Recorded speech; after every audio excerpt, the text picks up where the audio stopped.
शहरों में बहुत शोर है सियासत का, सुरमा सीना ताने खड़े हैं राजनीतिक विरासत का।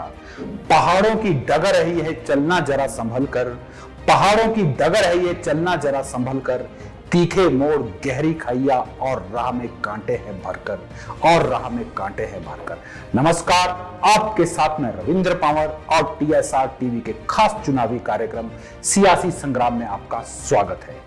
हिमाचल प्रदेश की राजनीति में लंबे समय से जिस घड़ी का इंतजार था वो आ ही गई। पहाड़ों में उपचुनाव का बिगुल बज गया है। देर से ही सही, लेकिन चुनाव आयोग ने हिमाचल प्रदेश में मंडी संसदीय क्षेत्र सहित अर्की, जुब्बल कोटखाई और फतेहपुर विधानसभाओं में उपचुनाव घोषित कर दिए हैं। हालांकि यह चुनाव बीते माह ही घोषित हो जाने थे, लेकिन प्रदेश में कोरोना की स्थिति देखते हुए प्रदेश सरकार ने इन्हें टालने की सिफारिश की थी।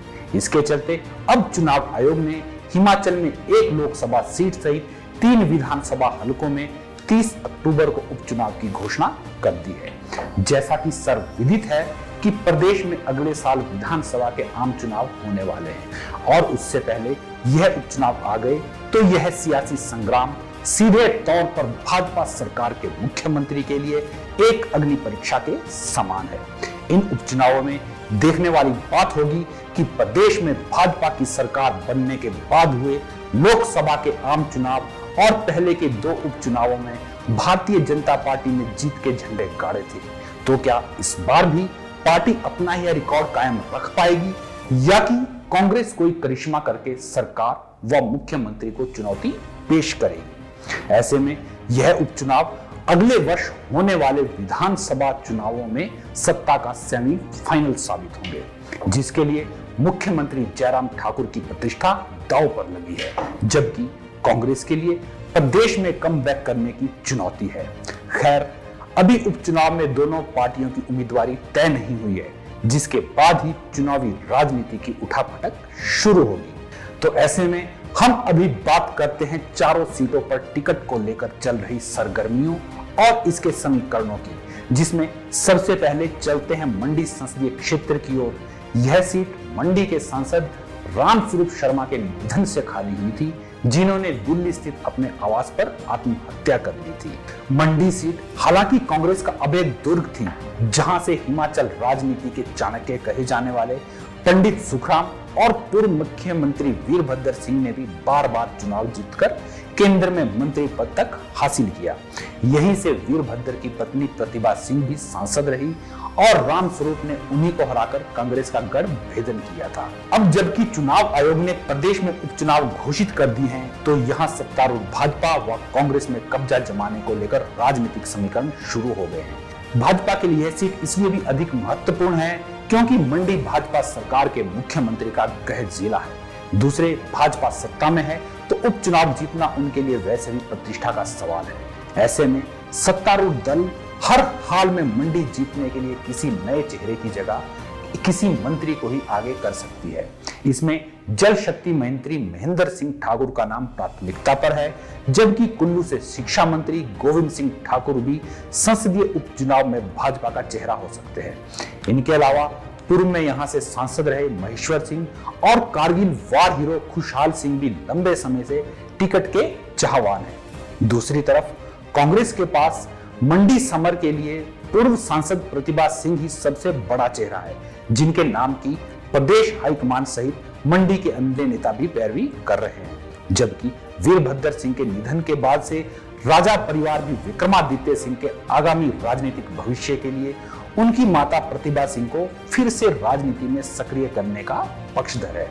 ऐसे में मंडी सीट ही इनके लिए सेफ जोन है, जहां से वह पहले भी सांसद रह चुकी है और यहां राज परिवार का प्रभाव भी है। इसके अलावा गत आम चुनाव में यहां से कांग्रेस प्रत्याशी रहे पंडित सुखराम के पोते आश्रय शर्मा भी टिकट पाने की चाहत में है, जबकि युवा कांग्रेस के अध्यक्ष निगम भंडारी भी उन्हें टिकट दिए जाने की मांग कर रहे हैं। अब बात करते हैं विधानसभा सीटों पर उपचुनाव के समीकरणों की, जिसमें सबसे पहले वीरभद्र सिंह के निधन से खाली हुई अर्की सीट पर कांग्रेस में तो खास नहीं, लेकिन भाजपा में बवाल जरूर है। भाजपा के पास यहां से टिकट के प्रबल दावेदार रतन सिंह पाल हैं, जो गत विधानसभा चुनाव में वीरभद्र सिंह से हारे थे। इसके अलावा पूर्व विधायक गोविंद राम शर्मा भी टिकट पर अपनी दावेदारी जता रहे हैं, जिनका टिकट बीते 20 चुनाव में कटा था। गोविंद अर्की के कुछ संगठनों व नेताओं के साथ टिकट को लेकर मुखर हैं और सार्वजनिक तौर पर ऐलान भी कर चुके हैं कि गत विधानसभा चुनाव में उन्हें हाशिए पर धकेला गया था। टिकट काटने की एवज में उन्हें सत्ता में मलाईदार पद देने का वायदा हुआ था, लेकिन मिला कुछ भी नहीं। ऐसे में वह अपने समर्थकों के दबाव में टिकट न मिलने पर पार्टी से बगावत भी कर सकते हैं, जिससे भाजपा को नुकसान उठाना पड़ सकता है। कांग्रेस में यहां से संजय अवस्थी का दावा प्रबल है, जो पहले भाजपा के गोविंद राम से ही पटकनी खा चुके हैं और पिछली बार वीरभद्र सिंह के चलते उन्हें टिकट नहीं मिल पाया था। अवस्थी पूर्व कांग्रेस अध्यक्ष सुखविंदर सिंह सुक्खू के खास हैं, 10 जनपद तक भी उनकी पहुंच है। इसके अलावा अर्की से वीरभद्र सिंह के कट्टर समर्थक राजेंद्र ठाकुर भी टिकट की कतार में हैं, जिनका क्षेत्र में अच्छा प्रभाव है। दूसरी विधानसभा सीट जुब्बल कोटखाई है, जो धूमल सरकार में मंत्री रहे नरेंद्र बरागटा के निधन से खाली हुई है। अब भाजपा यहां पर उनके बेटे और प्रदेश आईटी प्रकोष्ठ के संयोजक चेतन बरागटा को चुनावी मैदान में उतारकर बाजी मारना चाहती है। चेतन युवा चेहरा होने के नाते भी पार्टी के लिए प्लस पॉइंट है, जबकि संवेदना लहर भी उनके साथ चलेगी, क्योंकि स्वर्गीय नरेंद्र बरागटा का इलाके में बागवानी क्रांति दूत के तौर पर अच्छा नाम रहा है।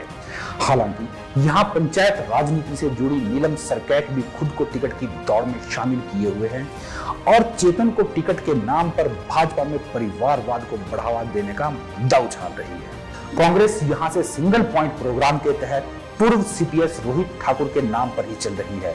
रोहित गत 20 चुनाव में नरेंद्र बरागटा से ही हारे थे, जिनके साथ पूर्व मुख्यमंत्री रामलाल ठाकुर का नाम जुड़ा है और वही अपने दादा की राजनीतिक विरासत को आगे बढ़ा रहे हैं। इसके अलावा कांगड़ा के फतेहपुर विधानसभा क्षेत्र में भी उपचुनाव होने जा रहे हैं, जहां से कांग्रेस के वरिष्ठ नेता एवं मंत्री रहे सुजान सिंह पठानिया का निधन हो गया था। कांग्रेस के पास सांत्वना वोट बटोरने के लिए सुजान सिंह के बेटे भवानी सिंह पठानिया के अलावा अन्य कोई बड़ा नाम भी नहीं है।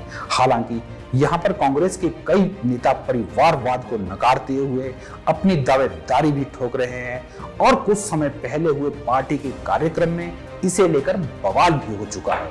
कांग्रेस अध्यक्ष व सीएलपी लीडर के सामने ही इन लोगों ने बगावती सुर दिखाते हुए हंगामा खड़ा कर दिया था। दूसरी तरफ भाजपा फतेहपुर फतेह करने के लिए कृपाल परमार पर ही आश्वस्त है। परमार पूर्व मुख्यमंत्री प्रेम कुमार धूमल के समय राज्यसभा सांसद रह चुके हैं और पिछले विधानसभा चुनाव में कांग्रेस से हार गए थे। वैसे भाजपा के कुछ नेता यहाँ से अन्य नाम की भी पैरवी कर रहे हैं, क्योंकि गत 20 चुनाव में भी पार्टी को यहां से बगावत का सामना करना पड़ा था। लिहाजा अभी दोनों ही दलों ने चारों सीटों पर उम्मीदवारों के नाम फाइनल नहीं किए हैं, जो इस माह नवरात्र के दौरान तय हो जाएंगे। इसके बाद ही उपचुनावों की असल तस्वीर सामने आएगी कि किस सीट पर कौन किसे किस तरह से शय मात की गोटियां फिट कर रहा है। हिमाचल प्रदेश के इन उपचुनाव में पल पल की अपडेट लेकर टीएसआर टीवी लगातार आपके साथ बने रहेगा। आप देखते रहे और इंतजार कीजिए सियासी संग्राम में हमारी अगली चुनावी स्टोरी का। तब तक के लिए दे इजाजत। जय हिंद, जय हिमाचल। सही और सटीक खबरों के लिए यूं ही देखते रहिए TSR digital TV. TSR Digital TV, opinion to impact.